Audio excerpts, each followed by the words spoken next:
नमस्कार, पर्पल भारत में आपका स्वागत है। हरियाणा प्रादेशिक हिंदी साहित्य सम्मेलन सिरसा के तत्वाधान में आप बहुत याद आते हैं का लोकार्पण समारोह एवं कवि गोष्ठी का आयोजन किया गया, जिसकी अध्यक्षता डॉक्टर मनोज कुमार विप्लव ने की तथा मुख्य अतिथि व विशिष्ट अतिथि के रूप में सुरेंद्र शर्मा तथा पवन कुमार गुप्ता पधारे। पल सिरसा से सुरेश गौतम के साथ विशेष रिपोर्ट।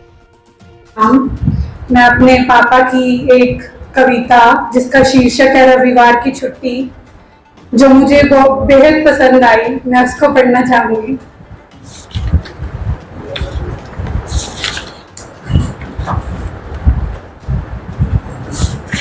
छुट्टी आई, बच्चों को यह बहुत लुभाई। रविवार की छुट्टी आई, बच्चों को यह खूब लुभाई। रंग बिरंगे कपड़े पहने, खूब हंसी फिर दोनों बहनें। रंग बिरंगे कपड़े पहने, खूब हंसी फिर दोनों बहनें। गुड़िया को फ्रॉक पहनाई, चाबी वाला बंदर लाई। गुड़िया को फ्रॉक पहनाई, चाबी वाला बंदर लाई। माँ का सबने हाथ बटाया, दोनों ने फिर खाना खाया। माँ का सबने हाथ बटाया, दोनों ने फिर खाना खाया। स्टापू खेला दौड़ दौड़ कर, स्टापू खेला दौड़ दौड़ कर, रखा पैर को जोड़ जोड़ कर। पापा ने आवाज लगाई, दोनों बहनें दौड़ी आई। पापा ने आवाज लगाई, दोनों बहनें दौड़ी आई। अपने पास उन्हें बैठाया, अच्छे से उनको समझाया। होने वाली है अब शाम, पूरा कर लो अपना काम। सुबह तुमको स्कूल है जाना, मैडम को सब काम दिखाना। सुबह तुमको स्कूल है जाना, मैडम को सब काम दिखाना। धन्यवाद। कहानी जो है उसको काव्य रूप में परिवर्तित किया है। इसमें छोटी और लंबी दोनों प्रकार की कविताओं को सम्मिलित किया है मैंने। हार की जीत कहानी, शीर्षक है हार की जीत। आओ बच्चों, आज आपको कथा एक सुनाता हूँ। हार की जीत हुई कैसे ये तुम्हें बताता हूँ। बाबा भारती ने पाला था सुंदर सा एक घोड़ा। रंग सफेद था उस घोड़े का, मस्तक पूरा चौड़ा। रखा नाम सुल्तान, उसका अजब अनोखी पहचान। डाकू खड़ग सिंह आया एक दिन, बोला सुनो खोल कर कान। दे दो घोड़ा मुझको अपना, मैं इसे ले जाऊंगा। करूंगा खूब सवारी इसकी, दाना इसे खिलाऊंगा। बाबा भारती ने उस दिन फिर घोड़ा देने से इनकार किया। खड़ग सिंह को प्यारा घोड़ा बाबा ने फिर नहीं दिया। 3 सत्रों में विभाजित है। प्रथम भाग में हम हमारे बहुत ही आदरणीय डॉक्टर जीडी चौधरी साहब, उनको याद करेंगे। हाल ही में उनका देहांत हुआ है और उसके पश्चात 5 पुस्तकों का लोकार्पण होगा, उनकी समीक्षा प्रस्तुत की जाएगी और तृतीय भाग में कवि गोष्ठी का आयोजन होगा। इसके बीच में गीत संगीत का कार्यक्रम भी रहेगा। बहुत दूर दूर से हमारे बीच गणमान्य व्यक्तित्व पहुंचे हैं। मैं पुनः हार्दिक अभिनंदन करता हूं, स्वागत करता हूं। आज के कार्यक्रम के हमारे मुख्य अतिथि आदरणीय श्री सुरेंद्र शर्मा जी, पूर्व उप जिला शिक्षा अधिकारी, मेरे गुरुजी। मैं मंच पर आमंत्रित करता हूं आदरणीय सुरेंद्र शर्मा जी को और प्रोफेसर रूपदेव गुरु जी से आग्रह करूंगा, गुरु जी से कि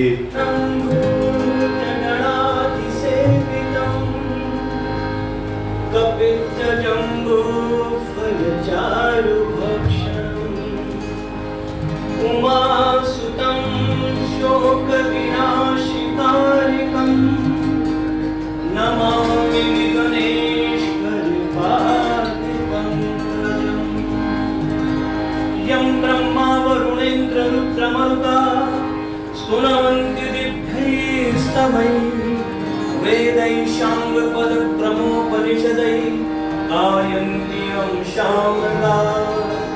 ध्यानावस्थित तद्गतेन मनसा पश्यन्ति यं योगिनो शान्तं न विदुःसुरासुरगणा देवाय तस्मै नमः। गणेशं मनसा ध्यात्वा मोहनेन वशरणं। ये सब बातें तो शायद हम जिंदगी को उतने अच्छे ढंग से नहीं जी पाएंगे, इसीलिए हम सब इतने ज़्यादा उनसे प्रभावित थे, इम्पैक्ट था उनका। मतलब इतनी उम्र में भी, 90 एज में भी उनमें एक बचपना था। घर में हमारे प्रोग्राम्स होते थे, हर जगह वो शिरकत करते थे, गाना गाते थे, गज़ल गाते थे, भजन गाते थे। और अभी कुछ ही दिन पहले जब वो बीमार हुए, गिरे, उनकी बोन का फ्रैक्चर हुआ, तो उससे पहले कहने लगे कि देखा कि हम लोग बिजी रहते हैं बहुत, कि मेरा बहुत मन कर रहा है कि तुम लोग मुझे फिल्म दिखा के लेके आओ। तो हम उनके कहने पे हम सब फिल्म देखने गए। तो वहाँ के लोग भी, मतलब वो ढंग से चल नहीं पा रहे थे, तो वहाँ के लोग भी ये देख के हैरान थे कि इतने बुजुर्ग आदमी मूवी देखने आ रहे। मतलब उनकी पर्सनालिटी ऐसी थी कि जिंदा दिल, बहुत जिंदा दिल, हर चीज़ को शौक से करने वाले, इंटरेस्ट, हर एक छोटी से छोटी चीज़ में इंटरेस्ट लेना उनमें, ये सबसे बड़ी खूबी थी जो हम सब ने उनसे बहुत अच्छे से सीखी।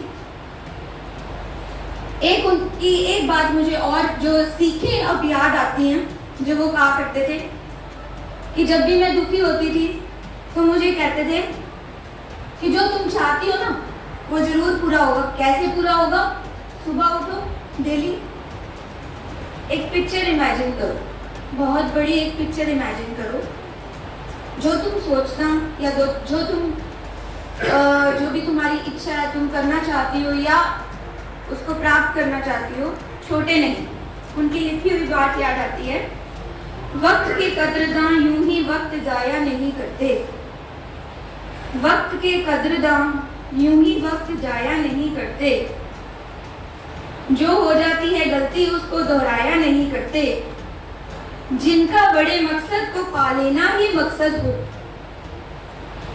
वह छोटी मोटी बातों में उलझ जाया नहीं करते। मेरे समक्ष बैठे सभी विद्वत जनों को प्रणाम करती हूँ। हम आज याद कर रहे हैं डॉक्टर जीती चौधरी को, हिंदी पंजाबी के साहित्य पाश के चमकीले सितारे, जो अब हमारे बीच में नहीं है। मैं समझती हूँ यह मेरे लिए व्यक्तिगत क्षति एक तरह से। मैं बहुत आती जाती थी उनके पास अपने हस्बैंड के साथ। जब भी हम शहर आते उनके पास जरूर जाते थे। उनके अनुभव से लाभान्वित होते थे। हमें ऐसे लगता था कोई है जो हमें दिशा दे रहा है। शुरू में जब मैं साहित्य में पहल कदमी मैंने की, एक कहानी संग्रह की पांडुलिपि लेकर उनके पास आई थी और मैंने कहा मैंने ये लिखा है, पता नहीं क्या है, छपने लायक है भी या नहीं। तब उन्होंने बड़े धैर्य से उसको पढ़ा और कहा कि नहीं, ये तो बहुत अच्छी कहानियां हैं। और वह जो क्षण था मेरे लिए, वो समझ लीजिए कि ऐसी शुरुआत थी। उसके बाद मैंने कभी पीछे मुड़कर नहीं देखा। से पूर्व सिरसा में एक हादसा हुआ। डॉक्टर जीती चौधरी एक प्रख्यात पंजाबी लेखक हमें छोड़ करके चले गए। उनका आशीर्वाद हमें मिलता रहता था। वे हम सब लोगों से बड़े थे और यहाँ के पंजाबी साहित्य के जितने भी लेखक हैं, साहित्यकार हैं, उनको सदा उनका आशीर्वाद मिला है। तो ऐसे साहित्यकार का जाना पंजाबी साहित्य के लिए भी जहाँ बहुत दुख की बात है, वहाँ हम सब लोगों के लिए भी एक दुखदायी घटना है। चौधरी साहब लगभग 30 साल से भी पहले, 30 क्या बहुत साल पहले, 50 साल पहले कहिएगा, यहाँ ट्रांसफ़र होकर के आए थे। उस समय मुझे पता लगा कि स्वास्थ्य विभाग के अंदर एक ऐसे व्यक्ति आए हैं जो कि पंजाबी के बहुत अच्छे लेखक हैं। मैं उनसे मिला। उन दिनों डॉक्टर मंसूर वर्मा भी इनके साथ ही कार्य करते थे और स्वास्थ्य विभाग में ये जनता भवन के अंदर उन दिनों ऑफिस हुआ करता था। उन दिनों में मैंने उनसे बातचीत की, मिला, उनका परिचय लिया और उसके पश्चात तो हमारी घनिष्ठता बढ़ती गई। एक दूसरे के घर में आना, जैसे पारिवारिक हमारा संबंध हो, इस तरह से हुआ। एक मास के अंदर कम से कम 2 दिन मंचा से महान विभूतियों, सभागार में उपस्थित विद्वज्जन, आप सभी का मैं हार्दिक अभिनंदन करता हूँ, स्वागत करता हूँ।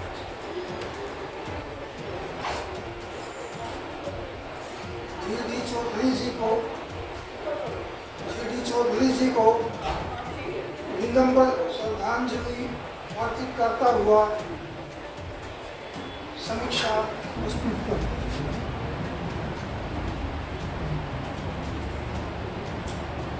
कुशल मन संचालक, मनोविज्ञान के मर्मज्ञ, समाजशास्त्र के व्याख्याता और सौम्य स्वभाव के बाल साहित्यकार हरी सेठी झिलमिल का बाल कविता संग्रह पहली उड़ान समीक्षा के लिए प्राप्त हुआ। इसे पढ़कर जो कुछ मैंने महसूस किया वो आपके समक्ष प्रस्तुत है। यह सेठी जी की पहली पुस्तक है, इसलिए इसका शीर्षक भी पहली उड़ान रखा है, जो कि सर्वथा सुसंगत, सार्थक एवं समीचीन है। इस संग्रह में कुल 51 बाल कविताएं संग्रहित हैं, जो बालकों के स्तर, उनके स्वभाव एवं रुचि के अनुकूल हैं। ये समस्त कविताएं गैर आंतरिक लय एवं तुक से संपन्न, लालित्यपूर्ण एवं माधुर्य रस से आप्लावित है। इनमें सेठी जी ने सरस्वती वंदना, गुरु की महिमा, नैतिक शिक्षा, राष्ट्र प्रेम, पेड़ों का महत्व और पर्यावरण की महत्ता, जल की उपयोगिता, पुस्तकों की उपादेयता, खेल और त्योहारों का महत्व। तो सर, आज क्या कार्यक्रम है? आज के कार्यक्रम में हमारे यहाँ के बहुत ही बड़े साहित्यकार, पंजाबी के और हिंदी के, क्या नाम है, डॉक्टर जी.डी. चौधरी का देहांत हो गया था कुछ दिन पूर्व। हम उनको याद कर रहे हैं और दूसरा कवि गोष्ठी कर रहे हैं और तीसरा 5 पुस्तकों का विमोचन हो रहा है। तो ये एक कार्यक्रम है हमारा। आप डिटेल में तो मुश्किल है। पहले आप अपना नाम। चौथी पुस्तक जिसका विमोचन होना है वो है शरद की धूप गजल संग्रह, प्रवीण पारिक अंशु जी का है और इसकी समीक्षा प्रस्तुत करेंगे डॉक्टर राजकुमार निजात जी। और 5वीं पुस्तक लघु कविता संग्रह है गुनगुनी धूप में कविता, बलबीर सिंह वर्मा वागीश जी ने ये उनकी पुस्तक है और इसकी समीक्षा प्रस्तुत करेंगे दिलबाग सिंह विर्क जी। इसके पश्चात पहला जो सत्र है हमारा, उसमें हम डॉक्टर जी.डी. चौधरी साहब को याद करेंगे और तीसरे सत्र में कवि गोष्ठी का आयोजन होगा। आज का यह कार्यक्रम इस प्रकार से रहेगा। धन्यवाद।